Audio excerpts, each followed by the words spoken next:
дараах дараадлалын зүй тогтолцоог болоод 17 дугаар гишүүнийх нь утгыг болоорой гэж байна.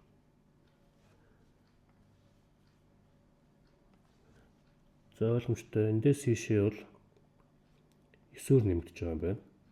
Эндээс ийшээ болохоор 18-аар нэмэгдсэн байна. За эндээс ийшээ болохоор 27-оор нэмэгдсэн байна. За тэгвэл энэний дараагийн тоон яаж гарч ирэх вэ гэхээр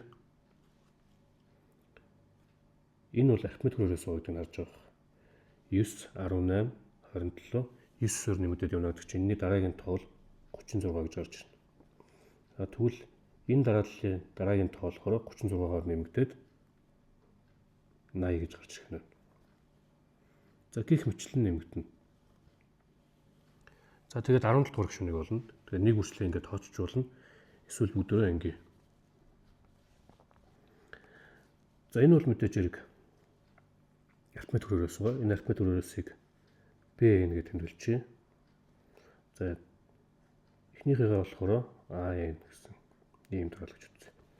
За An дараалал бол арифметик өрөөс биш, харин Bn дараалал нь арифметик өрөөс.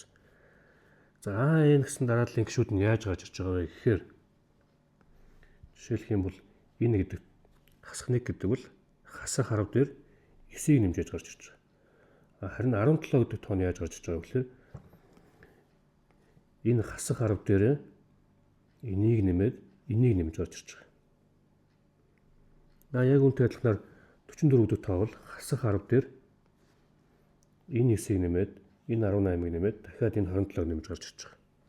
За гих мэтлэн үргэлжлэн. За эндээс юу гэсэн үг болох вэ гэхээр An гэсэн дарааллын n-р гишүүн гэдэг бол хасах харав дээр нэмэх нь энэ доотлын B гэсэн дарааллын гишүүтэй нийлбэр дээр нэмэгдэнэ гэсэн үг. Өөрөлдөх юм бол B1 нэмэх нь B2 нэмэх нь гих мэтлэн явсаргаад нэмэх нь за энэ дээр бол ингэн 2 дугаар гишүүнийг болохын тулд B-гээс 1-ийг нэмсэн, 3 дугаар гишүүнийг болохын тулд B-гээс 2-ыг нэмсэн, гих мэтлэн явсаргаад n-р гишүүнийг болно гэдэг бол n-ээс хасах 1 гэсэн ийм юм нэмнэ гэсэн үг болно.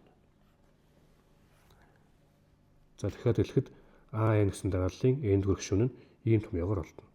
За B гэдэг нь өөрөө арифметик өрөөс байгаа. За арифметик өрөөсийн эхний n-ээс хасах 1-р гишүүнийх нь нийлбэр нь яаж гарч ирэх вэ гэхээр 2-ыг үржих нь A1 нэмэх нь эннээсээ дахиад 1-ийг хасна. Тэгэхээр ийм болоод D-гээр үржүүлээд тэрийг 2 дугангуудаа хэдэн ширхэг байгаар нь үржүүлэх вэ? Энэ n-ээс хасах 1-ээр үржүүлнэ гэсэн үг.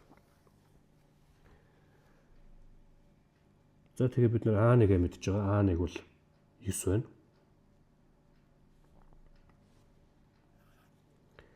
D-гээ бас мэдж байгаа. D гэдэг бол энэ дээр ийшээ нэмэгдэж байгаа. 9-оор нэмэгдэж байгаа учраас дахиад 9 байна гэсэн үг болно. За тэднийг орлуулах юм бол юу болох вэ гэхээр энд нь 9-ийг орлуулад 18 нэмэх нь за эндээ бас 9-ийг орлуулчихна. Тэгээ хаалтаа задлчих юм бол 9n-ээс хасах нь 18 хуваах нь 2-ыг үржих нь n-ээс хасах нь 1 бол. За энэ 18-ууд устчих юм байна. За тэгээд 9n-ийг үржих нь n-ээс хасах 1-ийг хуваах нь 2 гэж гарч ирнэ. За тэгээд энийг чааш нь үргэлжлүүлэх юм бол юу болж байна вэ гэхээр за хасах харав дээр нэмэх нь 9n-ийг үржих нь n-ээс хасах 1 хуваах нь 2 гэсэн томьёогоор олдно гэсэн үг. За тэгээд бид нар 17 дугаар утгыг олно гэдэг чинь n-ийнхээ оронд 17 орлуулаад боллоо. За энд үчи A17 гэдэг бол хасах харав дээр нэмэх нь 9-ийг үржих нь 17 энэ томьёон дээр орлуулж байгаа шүү дээ. Тэгээ 17-оос 1-ийг хасах 16 хуваах нь 2. Зэмдэж энэ хоёр хооронд орогдоод энд 8 болдно. За эдгээр бүгднийг нь үржүүлээд нэмэх юм бол